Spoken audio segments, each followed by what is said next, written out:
నమస్తే SR7 TV news కి స్వాగతం.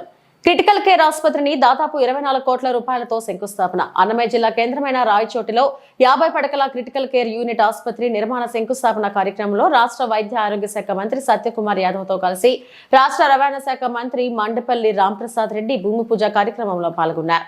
ఈ సందర్భంగా ఆసుపత్రి నందు ఏర్పాటు చేసిన 2 నూతన 108 అంబులెన్స్లను మంత్రులు రిబన్ కట్ చేసి ప్రారంభించారు. అనంతరం ప్రభుత్వ ఆసుపత్రిని సందర్శించి రోగులకు సకాలంలో మందులు అందించాలని ఆదేశించారు. ఈ సందర్భంగా మంత్రి సత్యకుమార్ యాదవ్ మీడియాతో మాట్లాడుతూ రాయచోటి నియోజకవర్గం ప్రజలకు నాణ్యమైన ఆరోగ్య సేవలు, మంచి చికిత్స అందించాలనే ఉద్దేశంతో ఈ క్రిటికల్ కేర్ ఆసుపత్రిని దాదాపు 24 కోట్ల రూపాయలతో శంకుస్థాపన చేయడం సంతోషకరమైన విషయమన్నారు. గత ప్రభుత్వంలో జగన్మోహన్ రెడ్డి ఆరోగ్య శాఖను పూర్తిగా నిర్వీర్యం చేశాడని ఆరోపించారు. క్యాన్సర్ వ్యాధితో ఎంతో మంది గత ప్రభుత్వంలో చనిపోవడం జరిగిందని, నేడు కూటమి ప్రభుత్వంలో క్యాన్సర్ వ్యాధితో ఏ ఒక్కరూ చనిపోకుండా ప్రైవేట్ ఆసుపత్రులకు దీటుగా చికిత్సను అందిస్తున్నామన్నారు. త్వరలోనే దేశంలో ఎక్కడా లేని విధంగా రాష్ట్రంలో పేద ప్రజలకు వైద్యం అందించబోతున్నామన్నారు. కూటమి ప్రభుత్వం వైద్య రంగానికి పెద్దపీట వేసిందని, రాష్ట్రంలో అత్యవసర చికిత్సలు, శస్త్రచికిత్సల కోసం 570 కోట్లతో 24 CC యూనిట్ల ఏర్పాటు చేస్తుందని, ప్రమాదకరమైన క్యాన్సర్ కు ఎక్కువగా ఖరీదైన చికిత్సలు అందించేందుకు ప్రభుత్వం అన్ని రకాల చర్యలు చేపడుతుందన్నారు.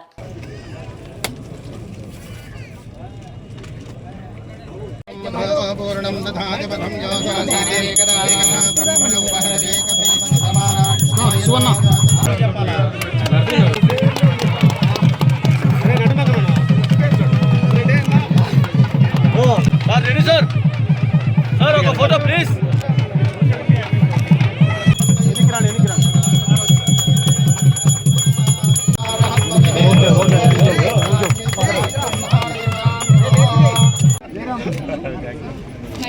ఓకేనా బ్రదర్, ఇది ఎక్కువ వస్తుంది.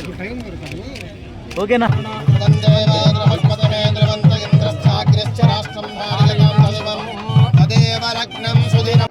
రాష్ట్రంలో కూటమి ప్రభుత్వం చంద్రబాబు నాయుడు గారు, పవన్ కళ్యాణ్ గారి నాయకత్వంలో ఏర్పాటైన తర్వాత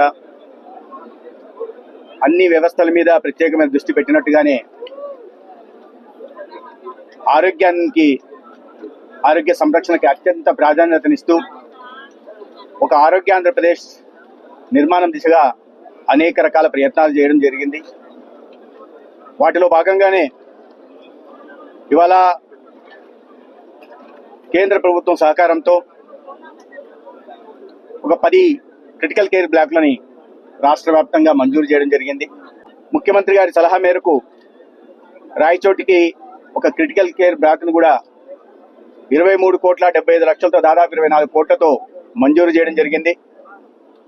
16,65,00,000తో 45,000 SFTతో 3 అంతస్తుల భవనాన్ని నిర్మించడం జరుగుతుంది.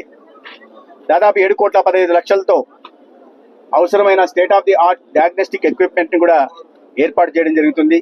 క్యాన్సర్ సెంటర్ని, అతి ఖరీదైన పెట్ స్కానర్ని కానీ లేదా ఇతరత్ర ఇప్పటికే మొదలుపెట్టిన కాంప్రహెన్సివ్ క్యాన్సర్ సెంటర్లలో అతి ఖరీదైన లినాక్ మిషన్లని, సిటీ సిమ్యులేటర్లను కూడా సేకరించి 100 కోట్లు ఖర్చు పెట్టి ఇవాళ వీటిని అన్నింటినీ కూడా అందుబాటులోకి తేవడం వల్ల ఇవాళ అతి ఖరీదైన క్యాన్సర్ చికిత్స కోసం హైదరాబాద్కో, చెన్నైకో, బెంగళూరుకో పోవాల్సిన అవసరం లేకుండా మన రాష్ట్రంలోనే కార్పొరేట్ ఆసుపత్రులకు దీటుగా అందించే ప్రయత్నం కూటమి ప్రభుత్వం చేసింది. దీన్ని బట్టి క్యాన్సర్ బారిన పడిన వారిని ప్రాథమిక దశలో గుర్తించి వారికి నాణ్యమైన చికిత్సను అందించి ఆ ప్రాణాలు కోల్పోకుండా, ఆ కుటుంబం ఒక వ్యక్తిని కోల్పోకుండా కాపాడుకునే ప్రయత్నం రాష్ట్ర ముఖ్యమంత్రి చంద్రబాబు నాయుడు గారు, ఉప ముఖ్యమంత్రి పవన్ కళ్యాణ్ గారు చేస్తున్నారు. దీనికి సంపూర్ణ సహకారం కేంద్రం నుంచి ఇవాళ ఎన్డీఏ ప్రభుత్వం అందిస్తా ఉంది. ఈ రాష్ట్రం ప్రజలు కోరుకున్న విధంగా ఒక నాణ్యమైన వైద్య విద్యని, నాణ్యమైన వైద్య సేవలను అందించి ఒక ఆరోగ్య ఆంధ్రప్రదేశ్ నిర్మిస్తాం.